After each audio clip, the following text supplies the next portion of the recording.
언어치료 갤러리 SLP 경희입니다. 네, 이번에는 시옷할 때 많이 틀리는 오류 유형에 대해서 한번 알아볼까 해요. 제가 한 6가지 정도로 준비를 해 보았는데요. 여기에서 우리 아이가 이렇게 틀려요. 아니면 내가 이렇게 틀려요. 하는 거 한번 찾아가 보시고 그 다음에 본인이 왜 이렇게 틀리는지 원인도 한번 알아보신다면 정확하게 발음하는데 큰 도움이 되실 수 있을 거라고 생각합니다. 그러면 한번 들어가 볼까요? 네, 첫 번째입니다. 오류 유형 로 하는 경우인데요. 소리와 이 소리는 분명히 차이가 있습니다. 우리나라 소리로는 표기하기 어렵지만 영어로는 S 소리와 SH 소리 소리로 구분을 할 수 있어요. 이 소리로 오류를 내게 된다면 사슴 같은 경우에 사슴 이렇게 얘기를 할 수 있는데 만약에 SH 소리로 오류를 내는 사람들은 샤심 이렇게 얘기를 하는 경우들이 많아요. 그래서 요거를 오류 나는 원인에 대해서 한번 살펴보자면 한번 들어보세요. 그리고 정확하게 한번 따라해 보시고요.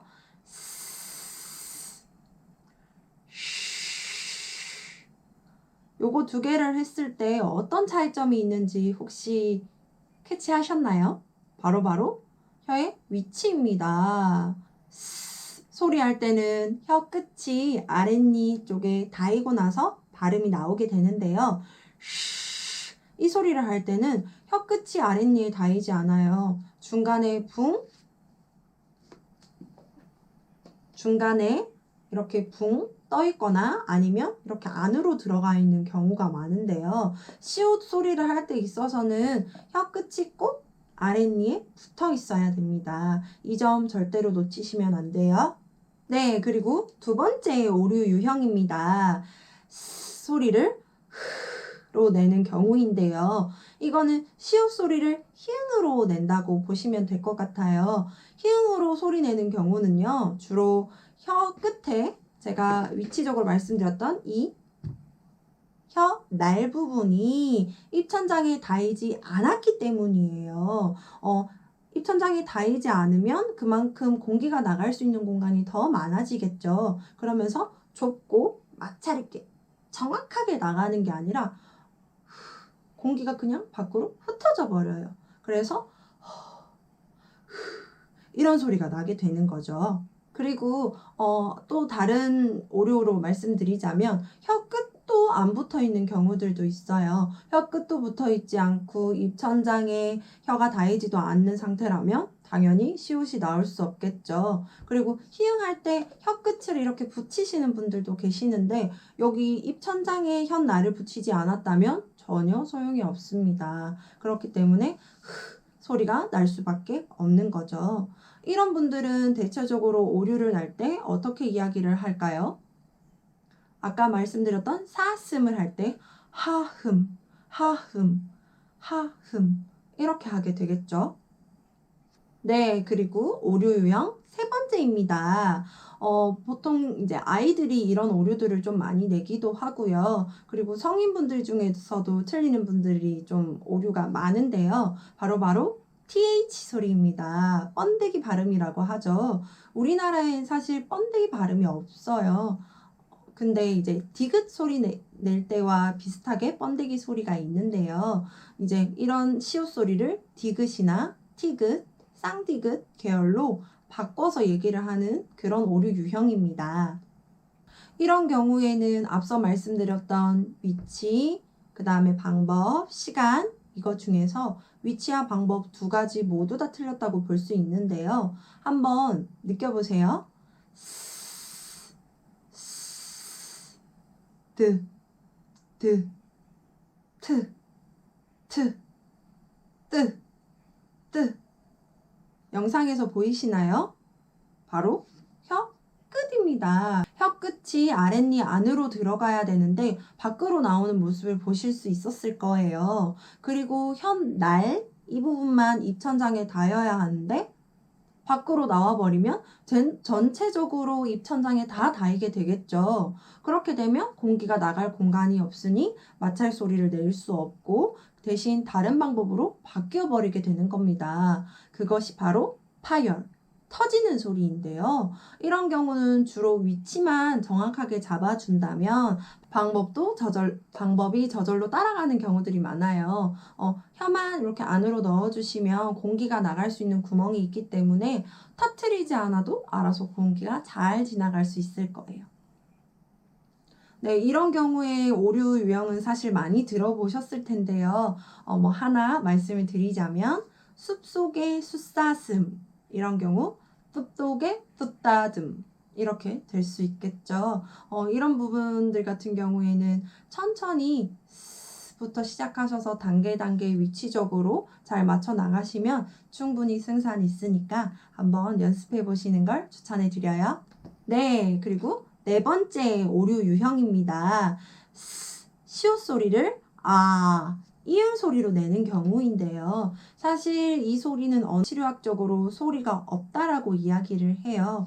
모음만 있어도 충분히 낼 수 있는 소리죠. 자음이 없어도 소리를 낼 수 있는 그런 소리인데요. 그래서 이제 언어치료학적으로는 생략이라고 이야기를 합니다.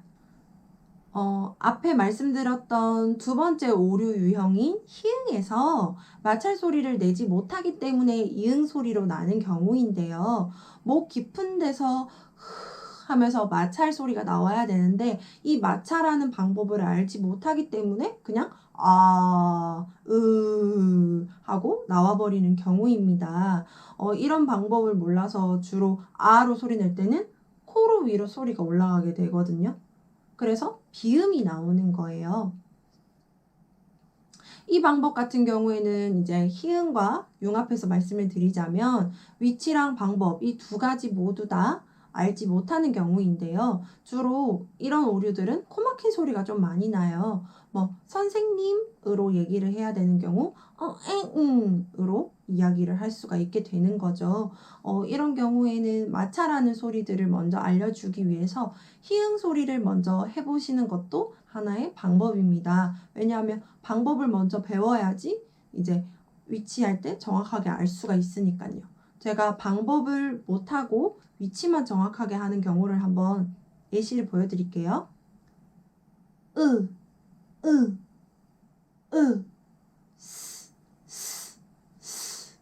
이렇게 차이가 날 수 있어요. 했을 경우에는 느껴보시면 위로 올라갈 거예요. 지금 저는 혀끝, 혓날, 위치 모두 다 정확하게 맞췄거든요. 하지만 방법이 틀려버리니까 어때요? 다른 소리가 나게 되죠. 이런 경우에는 방법, 위치 모두 다 신경 쓰셔야 합니다. 네, 그리고 다섯 번째 오류 유형입니다.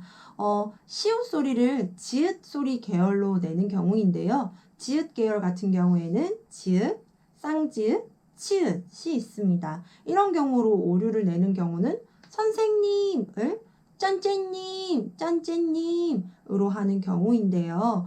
이 경우는 어떤 경우일까요? 위치적으로 틀렸을까요? 아니면 방법적으로 틀렸을까요? 아니면 시간적으로 틀렸을까요?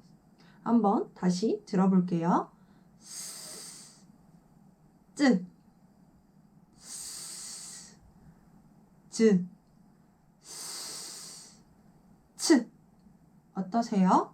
앞에 스 할 때는 마찰성이 길게 나오다가 즈나 쯔나 츠 같은 경우에는 터지는 소리가 나죠. 근데 아까 말씀드렸던 다나 따나 타랑은 조금 다른 소리가 나네요. 이런 경우 지읒, 치읒, 치읒 소리는 파차름이라는 방법적인 측면인데요.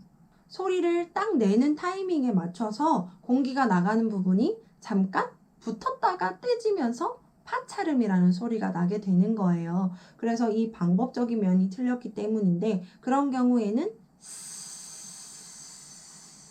유지를 계속 해주시는 게 맞아요. 즈를 유지를 하려면 즈 유지가 안 되죠. 지읒 소리가 유지가 안 돼요. 으로 계속 끌고 나갈 뿐이지 즈 소리는 잠깐 반짝 보였다가 없어집니다. 파차름이나 파열음 같은 경우에는 잠깐 나타나는 경우고요. 그 다음에 마찰음 같은 경우 계속 지속적으로 소리가 날 수 있으니까 이 두 가지를 정확하게 차이를 인지하셔서 연습해 보시는 걸 추천해 드려요. 네, 그리고 오류 유형 6번째입니다. 네, 6번째 같은 경우에는 제가 앞서서 발음 영상을 올렸을 때 한 분께서 댓글을 남겨주셨는 것을 토대로 한번 말씀을 드릴까 해요. 제가 댓글 한번 읽어볼게요.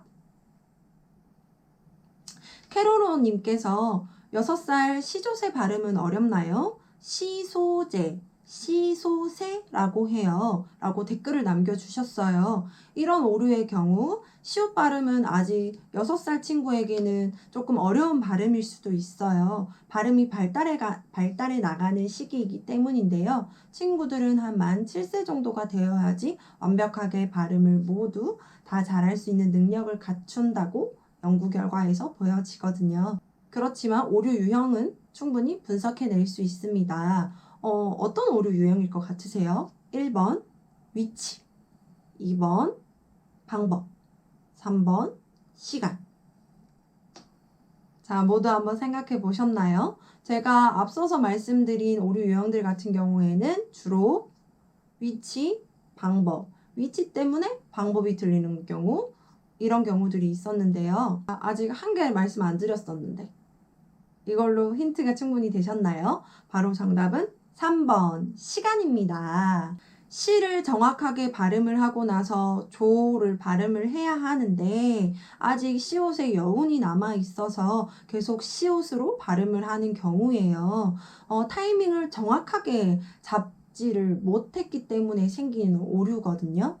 이런 경우 시를 충분히 길게 발음을 시킨 다음 조, 세로 넘어간다면 친구가 아마 정확하게 발음을 할 확률이 더욱 높아질 거예요. 시, 조, 세 이렇게요. 그리고 또 한 가지 방법이 있는데요. 딱딱딱 끊어서 말씀을 해주시는 경우에요. 시, 조, 세 이렇게요. 근데 저 같은 경우에는 사실 이렇게 스타카토 식으로 끊어서 이야기를 하는 걸 추천을 해드리지는 않아요. 왜냐하면 끊어서 이야기를 하면 의미가 사라져 버리기 때문인데요. 시, 조, 세. 세라는 의미 하나밖에 남지 않게 돼요. 그런데 시, 조, 세 이렇게 되면 의미적인 시조세라는 의미가 그대로 붙어 있기 때문에 저는 스타카토 식으로 끊기보다는 살짝 늘려주시는 걸 더 추천해 드릴게요. 발음은 제가 이렇게 말씀드린 것처럼 한 글자만 소리 난다고 해서 갑자기 모든 게 다 이루어지지 않아요. 발음 한 글자씩 천천히 시작한 다음에 단어, 문장, 문단, 이야기, 대화 이렇게 단계적으로 나아가야지만 일상생활에서도 큰 어려움 없이 잘 사용하실 수가 있거든요. 그렇기 때문에 만약에 오류가 나는 경우에는 꼭 사설언어치료센터나 병원에 가셔서 검사를 받아보신 후에 치료가 권유된다면 치료를 꼭 받으셔서 단계적으로 끝까지 포기하지 마시고 치료를 받는 걸 추천드려요. 사실 제가 아까 말씀드린 것처럼 한 글자부터 시작해서 대화 수준까지 나아가기가 참 쉽지 않은 과정 중에 하나예요. 치료사도 마찬가지고 그리고 만약에 치료를 받고 있는 아이도 마찬가지일 거고 그걸 기다리시는 부모님도 마찬가지일 텐데요. 발음을 하는 이유는 치료실에서 정확하게 하는 게 아니라 밖에 나가서 정확하게 하는 게 목적이잖아요. 그 목적을 달성하기 위해서는 중간에 절대로 포기하지 마시고 항상 치료사와 양육자와 아이가 모두 같이 손을 꼭 잡고 끝까지 잘 해나갈 수 있기를 바랍니다. 절대로 중간에 포기하시면 안 돼요. 중간에 포기하게 되면 오히려 이때까지 배웠던 게 날아갈 수도 있고 아니면 이제 제가 말씀드렸던 것 중에 오류가 날 수도 있지만 그거보다 훨씬 더 복잡하고 힘들게 본인 스스로의 방법으로 왜곡되게 나올 수도 있거든요. 이런 방법들은 혹시나 나중에 또 치료를 받을 때 치료사도 그렇고 그 다음에 오신 분도 그렇고 모두 다 힘들게 될 수 있어요. 그렇기 때문에 한번 오셔서 치료를 받으신다면 꼭 끝을 보시길 추천드립니다. 궁금한 점 있으시면 언제든 댓글로 남겨주시고요. 제가 최대한 성의 있게 열심히 댓글 달아드릴 테니까 댓글 부탁드려요. 그럼 다음 시간에 만나요. 안녕.